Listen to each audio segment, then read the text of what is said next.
we'll be going over the 28% rate gain worksheet, which you'll need to calculate to come up with the line 18 amount on Schedule D of your tax return. So we're reporting capital gains, and on Schedule D, certain capital gains are subject to a 28% capital gains rate, and you will need to complete the 28% rate gain worksheet if you said yes to line 17 on Schedule D, indicating that you have both a net long-term capital gain and your overall gain or loss is a positive gain.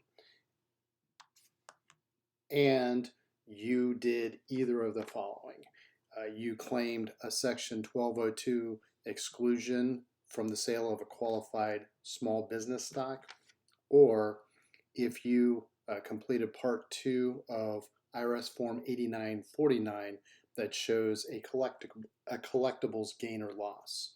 So according to the IRS, collectibles can include, not limited to, but can include art, rugs, antiques, precious metals such as gold, bullion, precious gems, stamps, coins, alcoholic beverages such as wine collections and things of that nature, or other certain tangible property, personal property. So if you are required to complete the 28% rate gain worksheet, then you'll basically complete this worksheet that you see here, and we're going to report different items in lines 1 through 6, and then at the bottom we're going to combine all of those values, and that's the number that you will enter into line 18 if it is a positive number.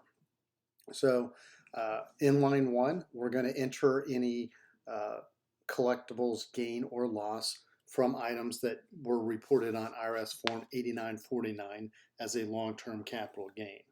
So let's just say that we had $10,000 of these gains here. In line 2, we're going to combine the following combinations of Section 1202 exclusions. So any in 1202 exclusion would be reported in column G of IRS Form 8949, Part 2. It will be indicated with code Q in column F. So any gain that you reported, or any exclusion of a gain that was 50% of the total gain, you would enter that amount, as well as any exclusion that was 60% of the gain, you would enter 2/3 of the amount, and then any exclusion that was 75% of the overall gain, you would include 1/3 of that exclusion amount. You don't make an entry for any 1202 exclusion that is qualifies as 100% of the capital gain. So you would take those combinations, and let's just say we had $20,000 of total exclusion, Section 1202, qualified small business stock under one of those categories. In line 3, we're going to enter a couple of combinations of collectibles gains or losses from the following forms. So IRS Form 4684, line 4, this would be the gain or loss from a casualty or theft, but only if line 15 is greater than 0 on that form. IRS Form 6252, which is the tax form you would use to report installment sales. IRS Form 6781, that is the tax form that reports gains and losses from Section 1256 contracts and straddles. Part 2 specifically refers to the straddles part of that tax form. And then IRS Form 8824, which refers to like-kind exchanges.